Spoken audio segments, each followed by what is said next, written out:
Okay, I'm going to kick things off then. So, just to say a big welcome to everyone who's joined the webinar this evening. The webinar and the associated site visit tomorrow afternoon are co-hosted by the Water and Environment Society and the Cork region of Engineers Ireland. I'd like to thank in advance our speakers for coming on today on a warm, sweltering evening if you're in Dublin anyway. So much appreciated. I think it's going to be a very interesting and insightful talk. I'm not going to go on too long by way of introduction because we do have a full schedule for tonight. We have speakers from Uisce Eireann and Glanua, and it's wonderful to have you all on board this evening. So without further ado, I'm going to hand over. I'm on the slide, driving the slide deck, so just make sure you keep me on track. And we'll be starting off with Ken Conroy from Uisce Eireann. So off you go, Ken. Yeah, so welcome everybody. Look, just to give you a bit of background here. So I'm in the wastewater asset planning manager, then wastewater treatment for the Uisce Eireann. And prior to that, I was the wastewater asset planning lead for the southern region, which included Boherbue. I'm going to just very quickly give a run through of the rationale and the investment case for Boherbue and the process. And then I'll hand over to Darren, who will run you through the early contractor involvement process. And then you'll hand it over to Andy from Glanua, who'll take you through it in more detail.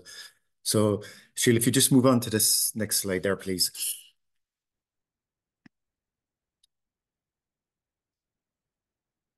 Again, sorry.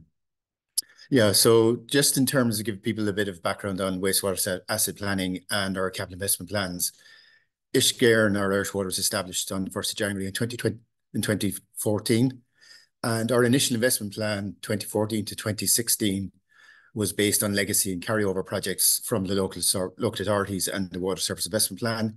And then in 2015, asset strategy, now asset planning, we undertook an extensive assessment of all the wastewater treatment plants across the country. Like there's over 1,000 of them that were all not subject to ongoing upgrade projects. And as part of that assessment, we met with the water services staff in person in all of the local authorities to understand the needs for each of the sites. And then we used outputs from these workshops in conjunction with specific investment drivers to prioritise the projects for further assessment in the 2017 to 2022 capital investment plan. So if you move on there, Sheila, please. So in terms of Boherbue and why it was picked, so like the original Boherbue plant was constructed in 1955. It had 2 Imhoff tanks, 2 humus tanks, and sludge drying reed beds. At a later date, an automatic inlet screen, grit removal, an underground storage tank, and 1 hectares of constructed wetlands were added. And the capacity of the works was 600 PE, and it was at capacity in 2015, 2016. So, you know, obviously there was a need there in terms of age, the assets that are on site, and the loading.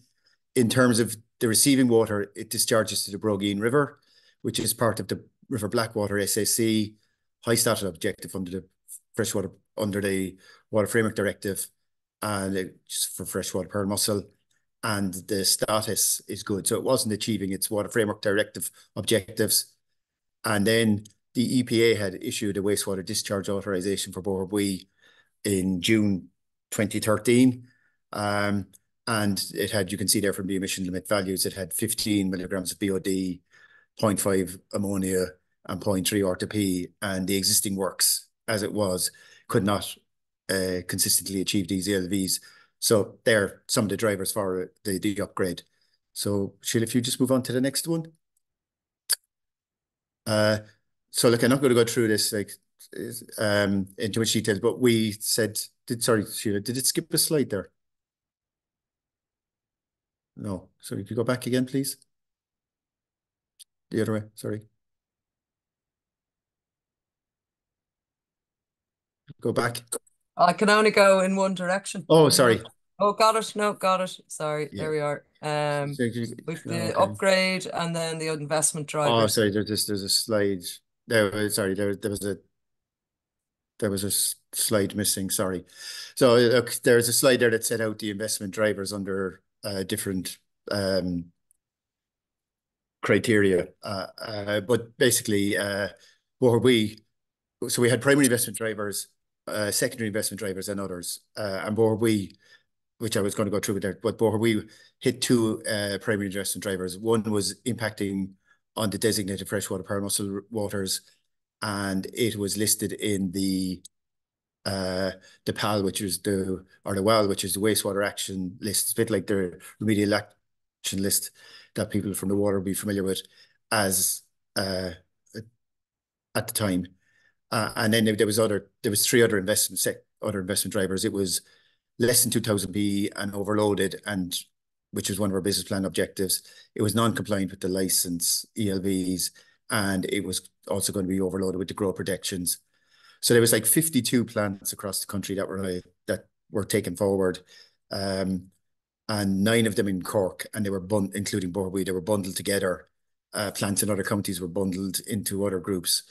So we prepared as asset planning a project brief for each of those sites in the various bundles, and we handed those projects over to Asset Delivery, now IDD, which Darrell will talk about later, to deliver feasibility study reports based on future design horizons, growth, identifying required discharge standards, potential upgrade options, associated capex, opex, and whole life costs for each option, and recommending the preferred option for the site.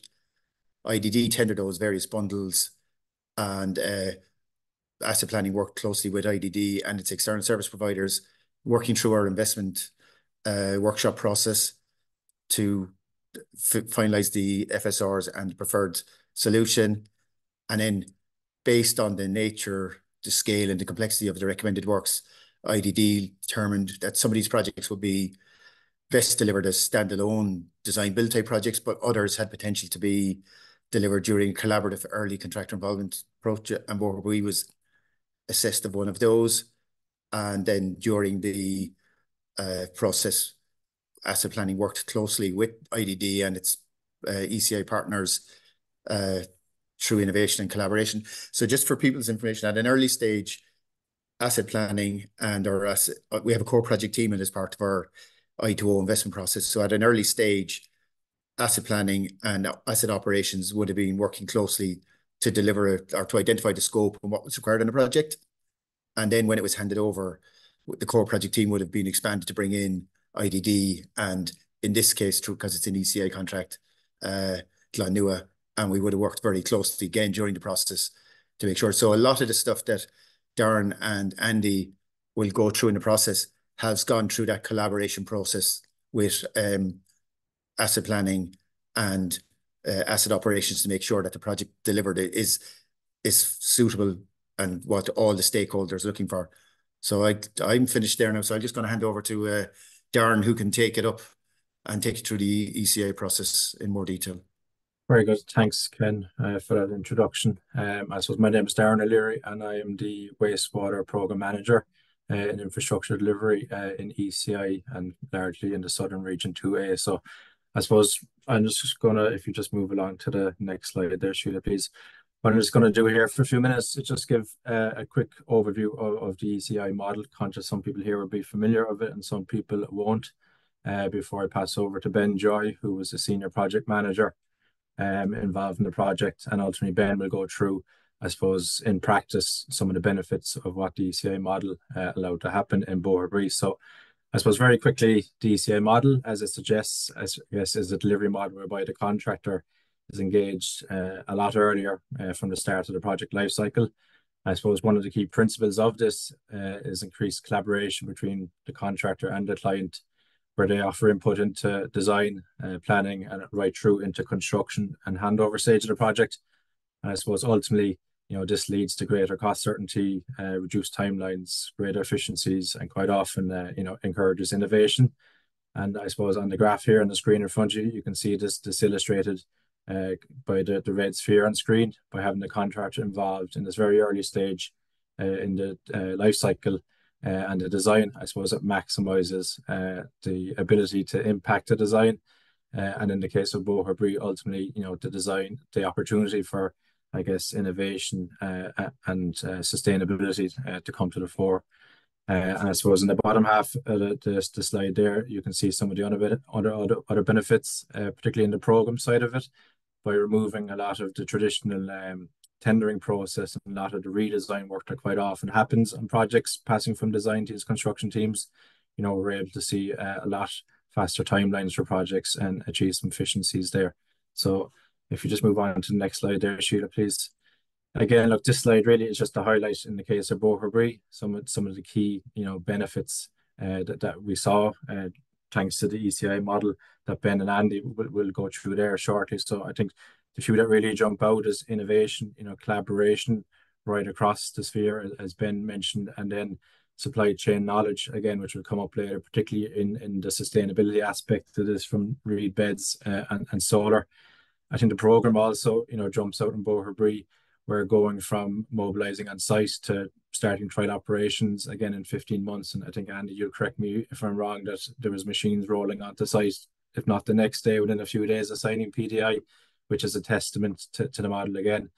Resources is another key one. I think a lot of the resources in Boherbue actually came from and the ECI model there since have moved on to Macroom, and they're taking those relationships, leveraging the knowledge and I suppose the lessons learned from project to project. And we are seeing the sustainability aspect of Boherbue being taken to other projects, and then cost certainty as well. So throughout the process, allocating risk to the appropriate person and ultimately reducing that risk. On Boherbue, again, we've seen, I think it's only 1 to 2 minor VOs actually issued in this project. So from that point of view, it's been a real success as well. And finally, Sheila, I think there's one slide left under my section. So again, look, really, I just want, before I pass over to Ben, who'll go into a bit more detail, is just take this opportunity to acknowledge there's a few of us representing the wider ECI team here, but it is a wider team, consisting of people from many different organizations, who made Boherbue and make ECI a success. And I guess I just want to acknowledge that here today. And, on the screen, you can see all the different organizations represented in collaboration. So, Ben, I'll hand over to yourself, and I know you're going to take people through some of the actual benefits that were realised in Boherbue. Thank you. Thanks, Darren. Yeah, just to focus on some of the timelines, as I know have been covered already. We were looking at the design review process for Boherbue back in 2021, which is long before some of the unfortunate troubles in the world today. So Boherbue does stand out as a really good example of how advanced we were in some of the thought processes, and it kind of illustrates what can happen when you get the right people in the right room, all looking for efficiencies and change all at the same time. It really did make such an impact during the process. So and part of the partnership there is obviously myself working for Mace as the SPM and the ER for the job. You also had MOTS in this area in the technical services capacity, and Nicholas O'Dwyer helping with the REs and SREs that were all involved in delivering the project with Glanua. So a couple of the things that you can see we were thinking about years ago was the sustainability aspects. How can we make the site much more efficient, less carbon footprint, less energy resources to be utilised during the project, and the sludge drying reed beds, which this isn't the first project to be done, but it's certainly the first true ECI project, and where we've started with the concept and followed it through to construction. So the sludge drying reed beds were analysed as part of the concept design reviews. They came out in like workshop 4, and a lot of detailed analysis and evaluation was done on those to make sure that rather than your typical PFTs or sludge holding tanks, how can we operate differently in such an important and picturesque part of the world? So the sludge drying reed beds with their easy to see carbon footprint savings came out as our first site that these will be utilised on or trialled on in such a capacity. The Flushing Bell, which was, I have to give Ken some of the credit there for the concept of the Flushing Bell. It's not something I'd had experience of before. Up to this project, we were using either hydroblasters or tipping buckets or just general washdown systems. So that the Flushing Bell has some easy savings in that it fills up whilst the storm tank is in action, and makes a vacuum, and then when you want it to, it discharges the volume of that bell back into the storm tank to flush it and clean it after a storm event. So it's really quite a clever, simple piece of kit with very little energy consumption, as opposed to, you know, pumps or the water consumption of potable or final effluent. It really does work well on its own. So that concept came out and has worked very well there, even by the way through the process commissioning. It's been very easy to satisfy the site. The constructed wetlands was something that, as Ken pointed out, they were already inherent to the site, and rather than lose those, you know, be very easy during the design review process to say, well, they aren't need route, but that's not what happened. We looked at maintaining as far as practically possible, or enhancing the use of those reed beds. So they're actually used in the current design now as a storm polishing filter before it rejoins the outfall pipework before discharging into the river there. So they're still in use. They're still kept fed wet with storm water, screen storm water, to make sure that they serve a purpose and keep the biodiversity that's already inherent on the site.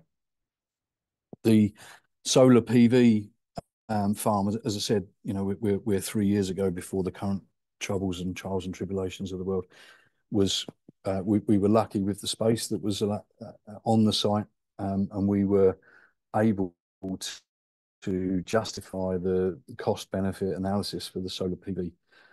It's the first one in the ECI project where we really went into the analysis, utilising the Uisce Eireann energy efficiency team to try and make sure that we got the payback periods right, we got the sizing right, and all of the power that's created virtually is utilised for supplying the power to the site. So it really does become self-funding in that regard. Next slide, please.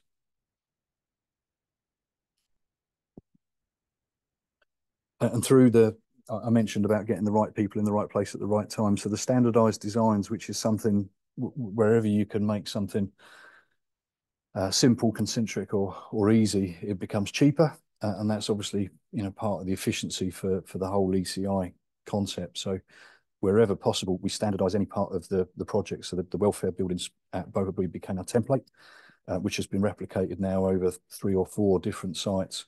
And as Andy will talk about, the construction is, as opposed to block built buildings, steel tech sheds, or Chenette, as this manufacturer became a vehicle of choice, and allows it to be modular. So you've not got all the usual construction costs. The design could be formatted so that as you're going through any other project, you're taking a simple standard design through the ECI model, and it becomes tried, tested, and accepted, and easy for people to adopt. The chemical delivery and storage area was something that we went into great detail on. There's lots and lots of rules and regulations about, and they're not really put out into plain English. So again, through the ECI process, getting all the right people together, we managed to develop, you know, what does the policies, legislation, and requirements actually mean, and how can we make that a standard package so that the next job we just pick it up, you know, it's already in CAD, and apply it onto each of the following jobs. So again, bringing that standardized design over. And I should say, I probably glossed over, the support that you're able to bring through the ECI process from the operations colleagues, because we don't build these products for ourselves.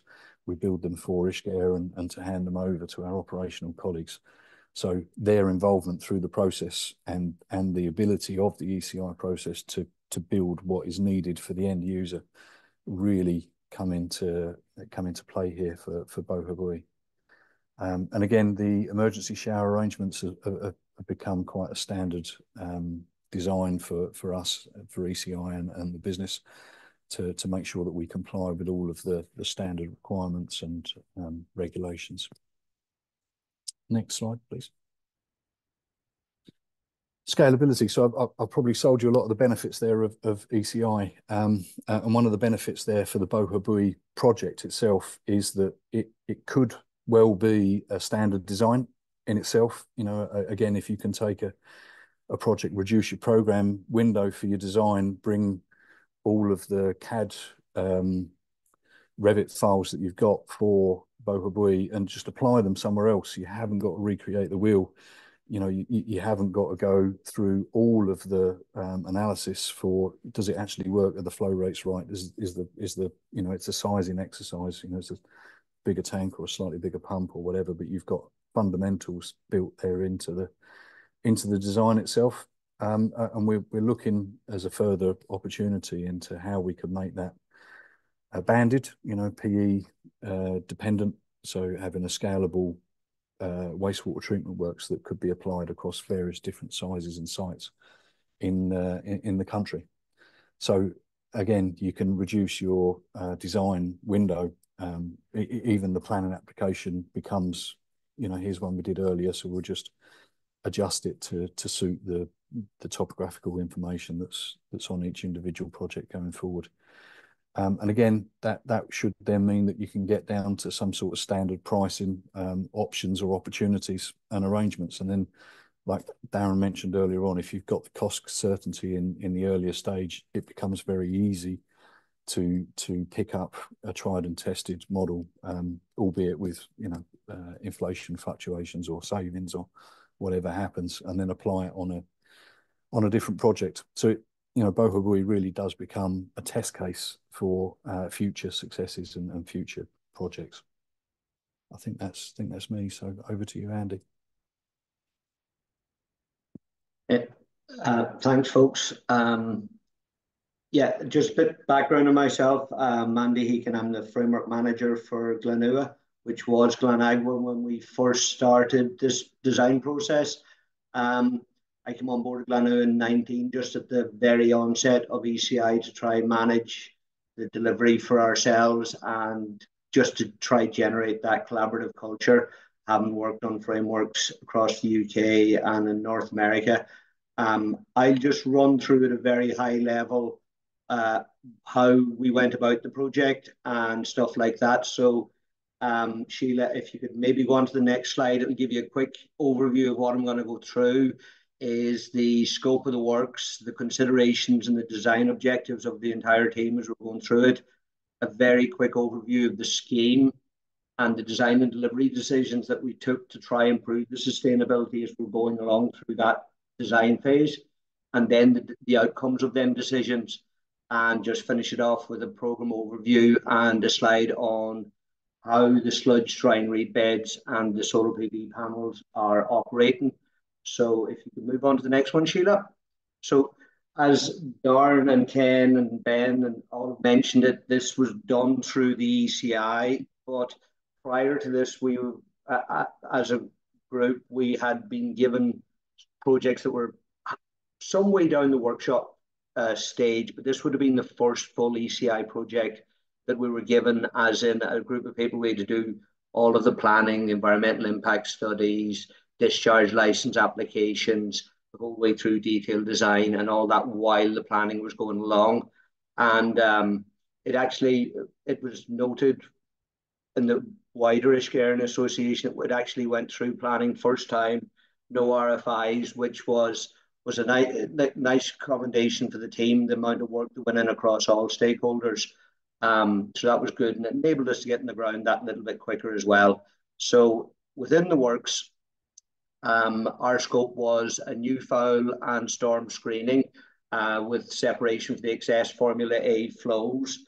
And we just decided, as Ken and them had mentioned, that we'd utilise the existing wetlands to manage that. We've got a fine screen for flow up to Formula A and the 19 millimetre emergency overflow screening that goes to the wetlands. There's a CSO chamber for screenings in excess of FFT and up to Formula A. There's biological treatment with 2 anaerobic selectors, 2 aeration systems, the splitter chambers before and after, and 2 final settlement tanks. Then an effluent chemical conditioning with ferric sulfide and sodium hydroxide for pH correction. It then flows into the tertiary solids removal, which is 2 duty cloth filters. The storm system is 2 hours storm storage up to Formula A flows with normal sludge storm return pumps. And then the sludge handling is incorporated sludge dry and reed beds with mixed liquor return pumps on that. So if you go on to the next one for us, Sheila. So look at the considerations during the design was, look, there was the existing trickling filter was there, the wetlands were there, they were low energy usage, very low environmental impact. So we wanted to bring that theme on further. The ELVs based on the discharge, because of the SAC, were high. So we knew what was there had to be upgraded to some kind of controllable biological process. So when we sat down as a team, we figured out what was the best way forward. We could have just as well disregarded the constructed wetlands and built all on site, but we wanted to utilize them and expand of the sustainability of the entire, we'll call it zone and area, just to make sure that we're getting biodiversity and habitats and all that were being maintained. The other thing, the process had to be flexible to maintain the high ALVs, because it's like all villages, there's peaks and troughs, and when you're dealing with high discharge consents, we have to have the flexibility to do that. So that's why we went down the 2 stream for the aeration system. And as part of the ECI model, like design, as we progress through the design and all of the stages of the design, within the ECI model, it enabled all of the stakeholders to sit down, asset delivery, operations, the environmental section, the planning sections. So we were all working together to get to the one end goal, which made things very smooth for the back end of it. And then as part of the project brief, renewable energy was required. So we had to look at producing 10% of the final design phase energy requirements, and that then brought in the solar panels. So move on to the next one for us, please. So this is a brief overview of the design parameters for the actual treatment works. It's split into 2 phases. Phase 1 is for 1100 PE and phase 2 is for 1200 PE. BOD is requirement out is 12 milligrams per litre with COD of 125, suspended solids of 25. So the BOD and suspended solids in their own are not massively excessive, but it was the ammonia consent of 0.5 and the orthophosphate of 0.25, which made us, we had to really sit down and figure out how we could achieve that with the fluctuating flows and stuff like that. So on to the next one, please, first, Sheila. So this is just a very quick Google Maps view to show you where the site sits in relation to the village. It was one of the better sites that we weren't slap bang in the middle of the village. We were a couple hundred meters away from it, so it meant construction traffic and noise and all that was good. So the residents weren't really that impacted by the works as they carried on. Next one, I think, is a P&ID. I won't run you through this. The slide deck will be given out at the back end, but it just shows you from the top left-hand corner, going through the screens, your storm overflow and your storms going to the existing constructed wetlands at the top of the screen. It goes down then through that to a flow splitting chamber, anoxic reactors into your main biological treatment phase, then back into another splitting chamber with your two final clarifiers, final settlement tanks. Then after that, you have another splitting chamber, so we can isolate. The whole reason for the splitting chamber is we can isolate it to a single stream at a time. So that way, when the flows and loads are low, we can operate one stream, and as it gets bigger, we can operate the two. So that's another just energy saving, and it maintains the biological process. Out from that, then we've got chemical dosing prior to the cloth filters for the phosphates, and then out to discharge. And down the bottom right-hand side shows you the loop of the sludge drying reed beds, where we're taking the WAS off into the sludge drying reed beds and then sending the supernatant back to the inlet of the works just to maintain the biological process. So next one, please. That's just a model to give you, you'll see it in the pictures, but that's just a model showing the overall works. The entire design process was done through 3D modeling and Rivet, and then managed through the BIM process, so that all submissions, all reviews, they could go in and track the model and look at, comment on the model. So it made it a lot smoother and a lot slicker and faster for the entire team just to review stuff. On to the next one, please, Sheila. So design decisions out of the design process was like sustainability, energy reuse, and energy production was always a big driver. So it was to maintain and reuse the existing constructed wetlands, which we did. They required a little tiny bit of work, but it was more maintenance work, more so than design and construction works. The use of sludge drying reed beds, everybody had bought into that one. Very good process. We had done ones prior in Carlow as well. And they are, if you have the ground, they're a very good way of treating your sludge. But on top of that, it's the additional carbon of the transportation and all that that is the big saver as well. There was installation of solar panels to generate energy where possible and feed it straight into the plant. So we're using solar on top before we use the actual main network supply.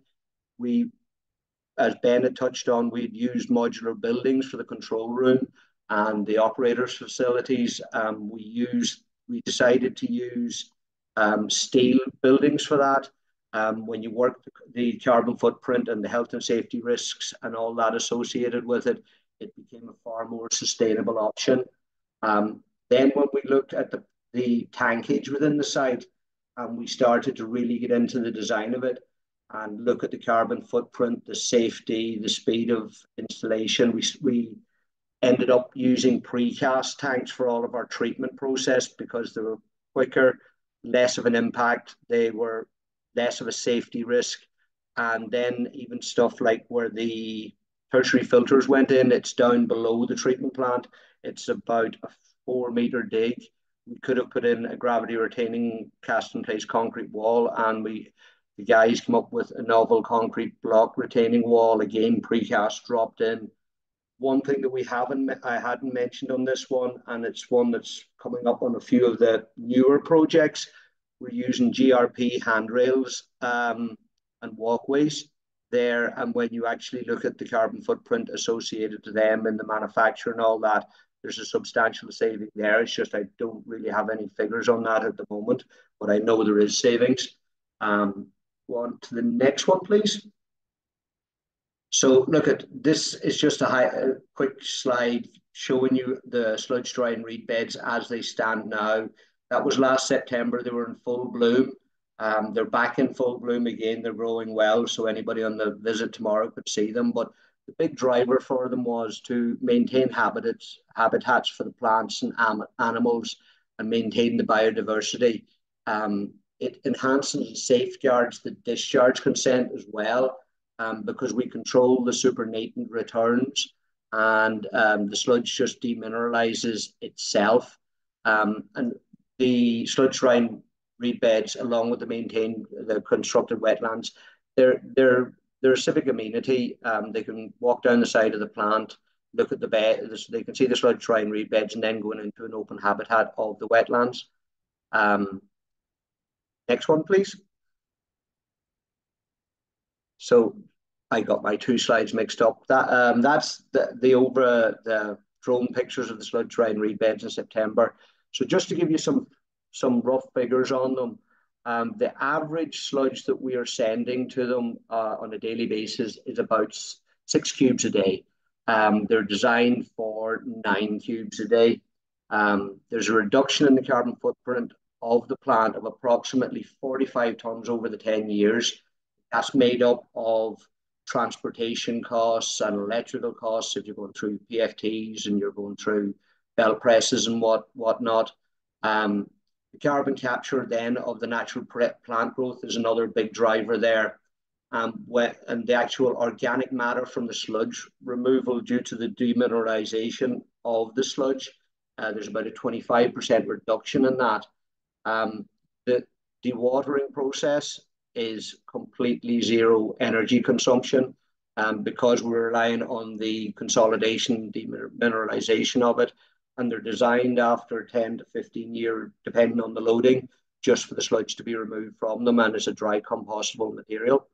And at full design loads entering the treatment plant, this smaller works will actually remove 49 20 cube tankers from the road per annum. So like, if forgetting about the cost of 49 tankers a week, that's a lot of diesel, that's a lot of CO2, it's a lot of carbon. Move on to the next one, please.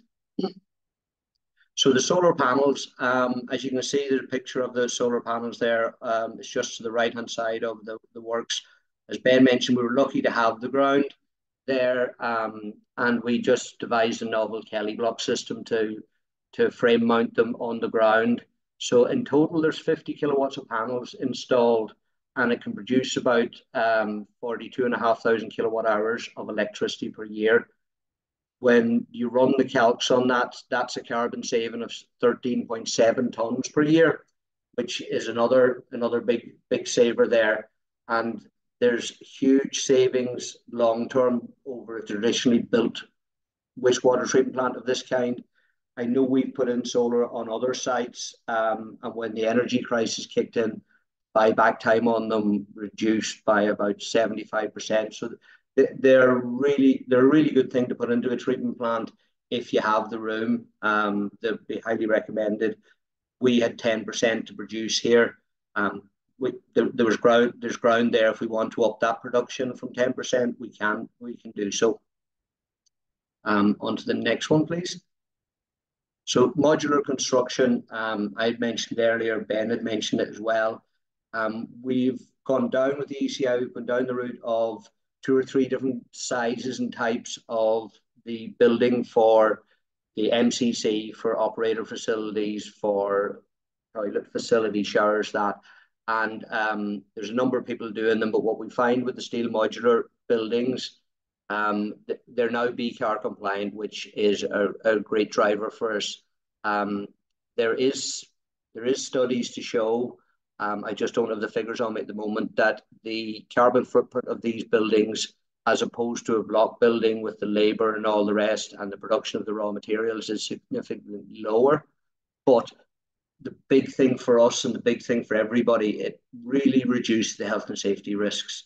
There's no block builders, there's no scaffolding required, there's nothing like that. So it comes in a modular format. The building is put up on a slab within a day or two, and it enables all of the trades and other services to get into the building. So it's a massive impact on health and safety, and that's why we're tending to go down that, along with the actual CO2 and the sustainability aspects of the modular steel buildings.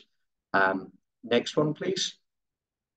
So as I'd mentioned before, precast tanks, we're using them now wherever we can, if we can use them at all. There is some structures that we still cast in place, but the precast with it's manufactured in controlled environment. So therefore, there's less waste, there's better use of resources, there's better QA, QC on it. And ultimately, when you bring all that together, it actually reduces the emissions.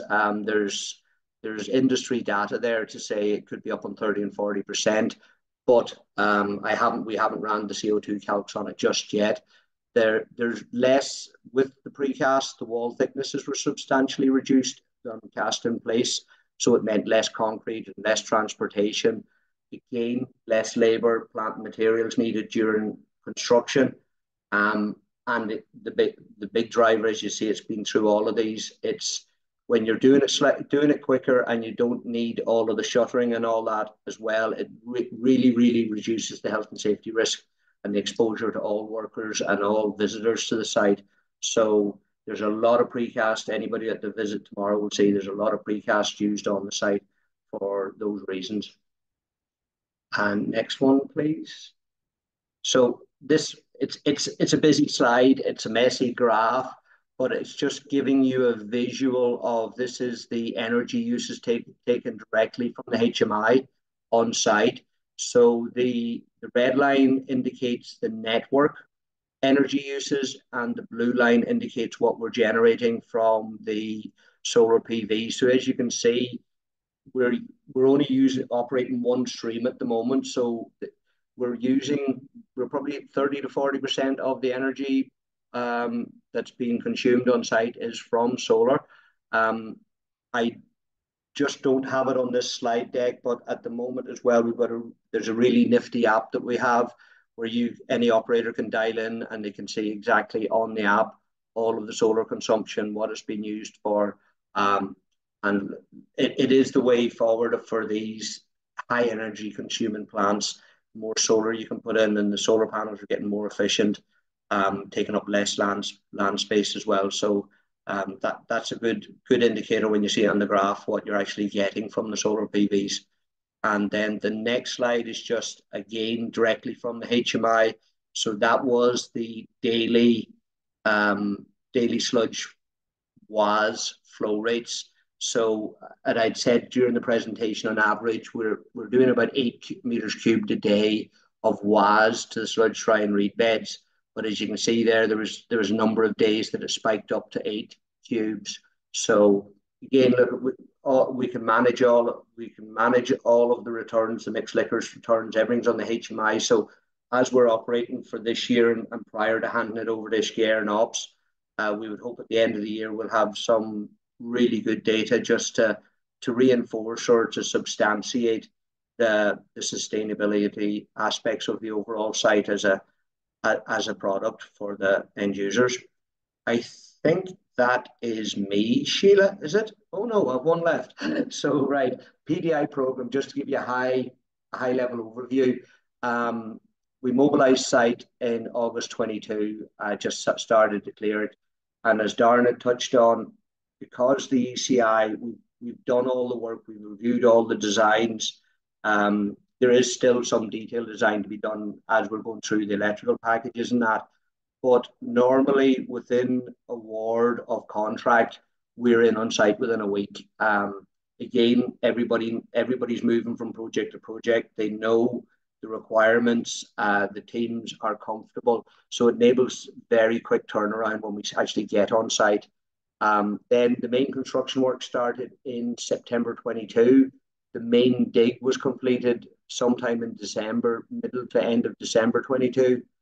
Tankage was installed by February 23, and the mechanical install was complete in December 23, with trial operations starting early February 24, with the plant being process proved and commissioned at the back end of March, with some paperwork and different stuff rolling over into April. But as a whole, you could say it was commissioned by March.